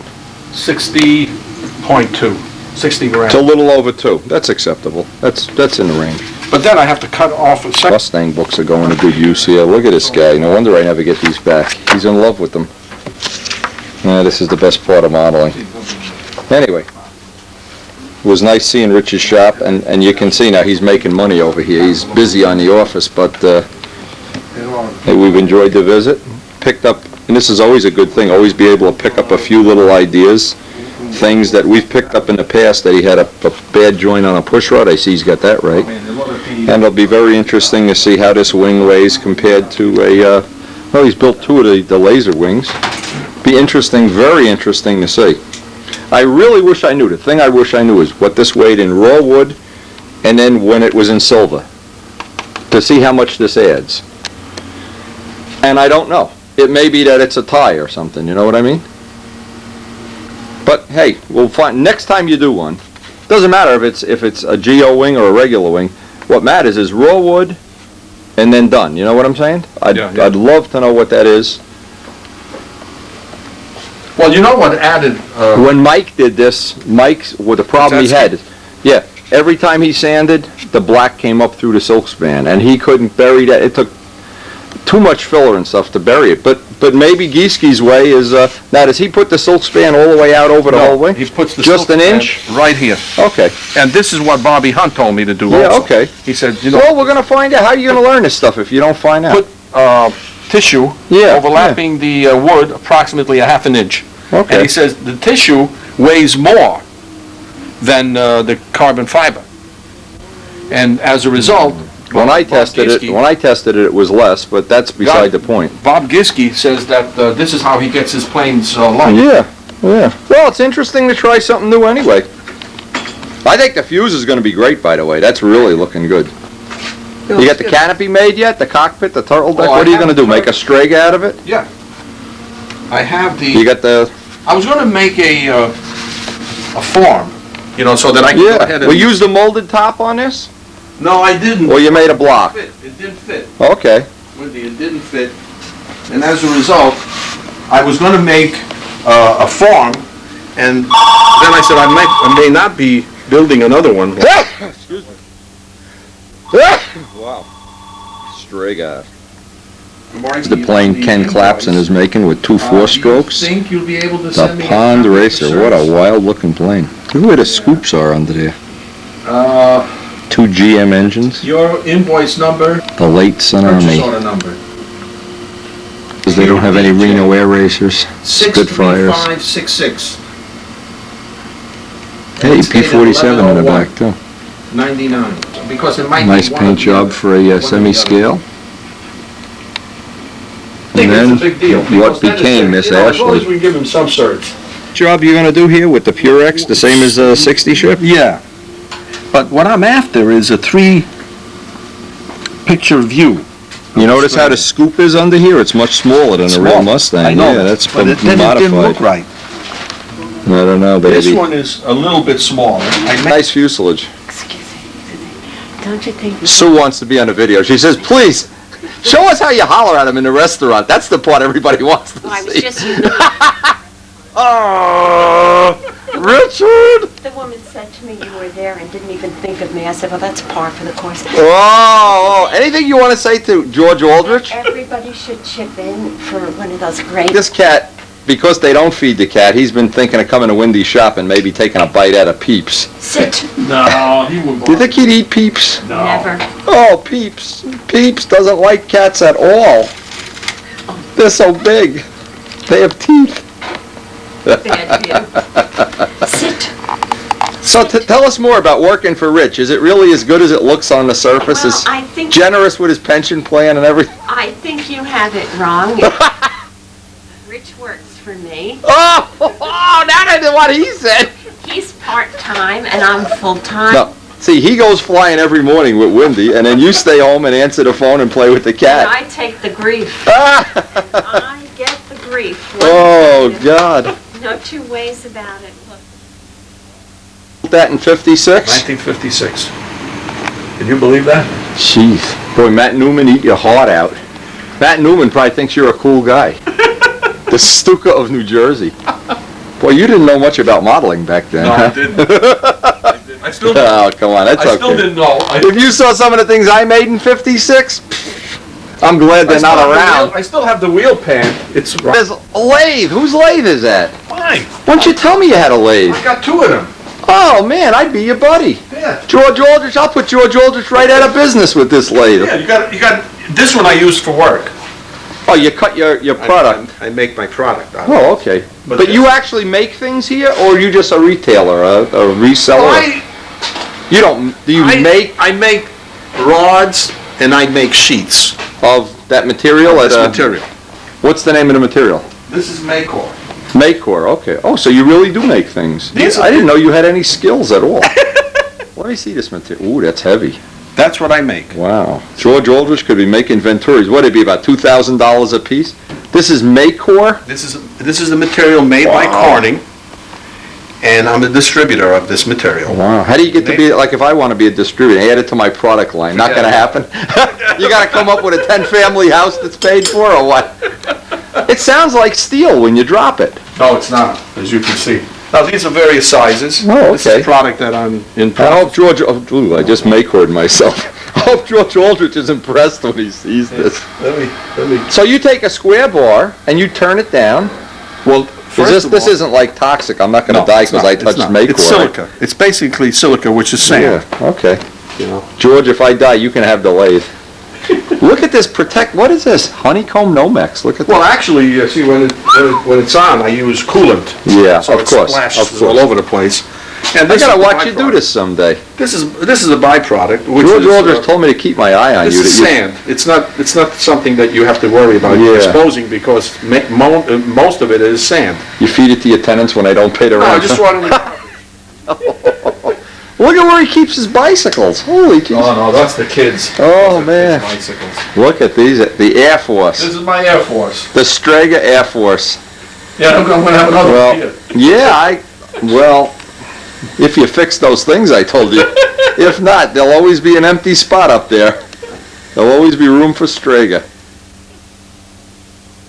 So there you have it. Now you've spent the day at Rich Jacobone's 10-family. This is a 10-family unit.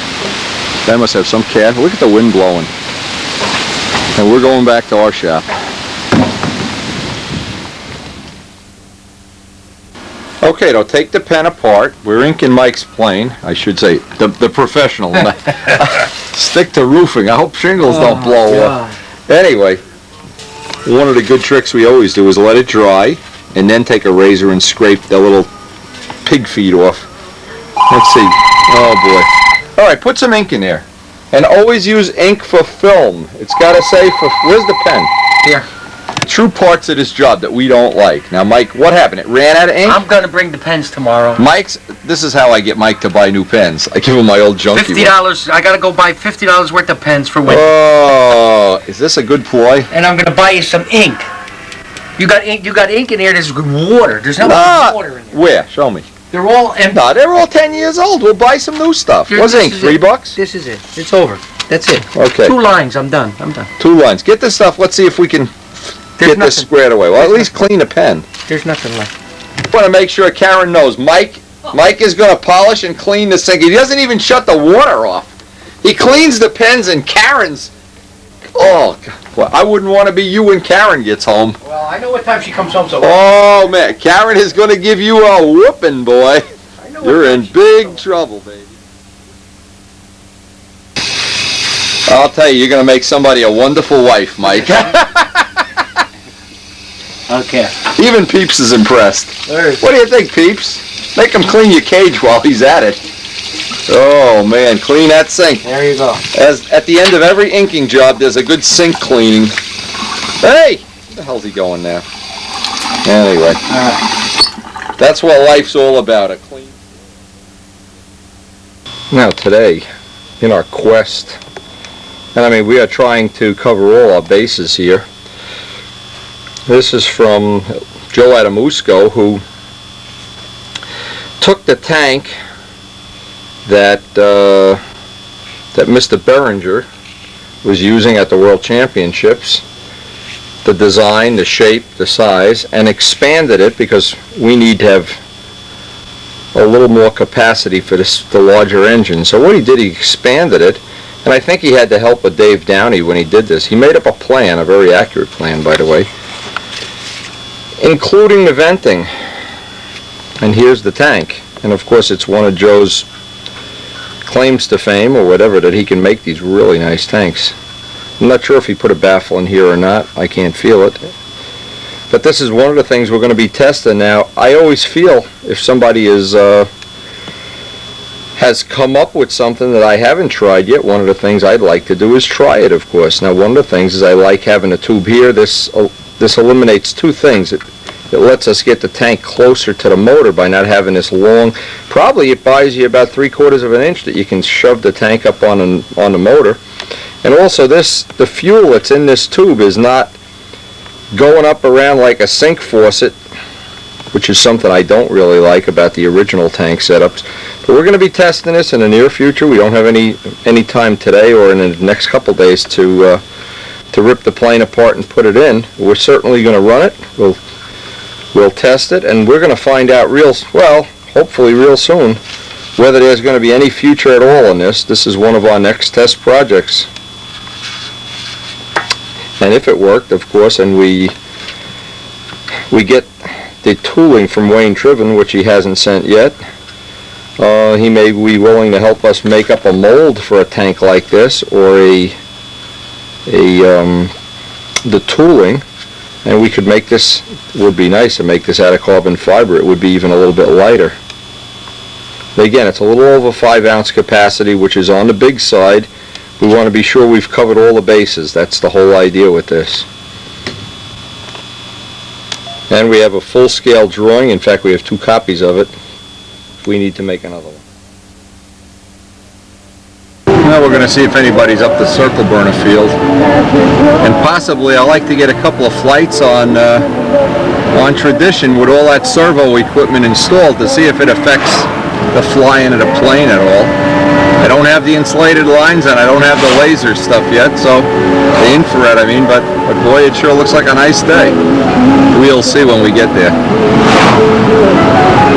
Costello has come out to shoot a minute of video. We only have about room for 1 flight. But what's the cool news? Mike has, how many people we have now? 7? 7 guys. We have 7 guys signed up to do a modular O-gauge layout in Mike's basement. Lucky me. It's going to be on video. I don't care, because if I got me and you, I know you got money and I know how to work hard. You buy the plywood, we'll be running O-gauge railroad. Mazzoni, eat your heart out. You're scaring me. Mike's, now if this flight has any bad sun reflections, this man is just learning the trade. But look for Mike's O-gauge railroad on future video. What are we going to call this railroad? I don't know. The Estello Moneybags Express. thought south and button up. The Sato Unlimited. I guess. We'll see if Mike, if he can get this without getting the sun in the camera here. I don't know. I wouldn't bet on it. The guy doesn't know which button to push to start the camera. You always get the feeling he ain't Steve Well, Spielberg. this camera isn't expensive enough for me Oh, to... get out of here. I was thinking we'll name it the Ostello-Arnowski Railroad. Look at this. You put the hex on me, Mike.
I got it.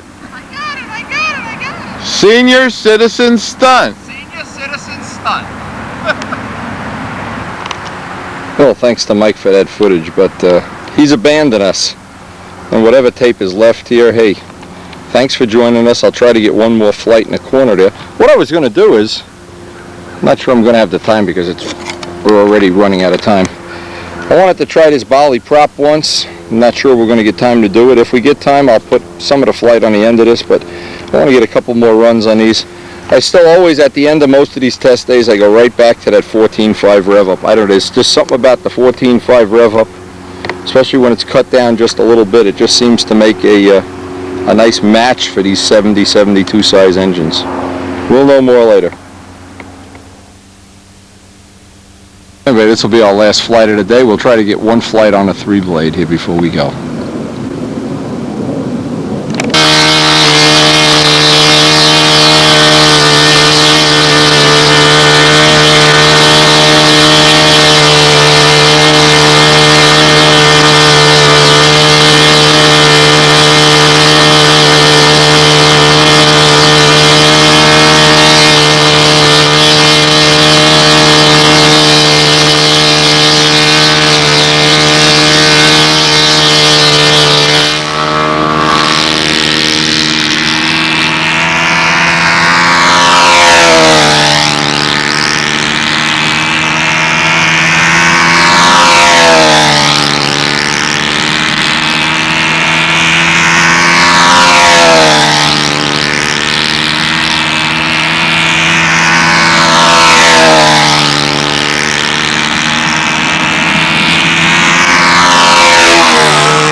fly off the two-blade one, hands down.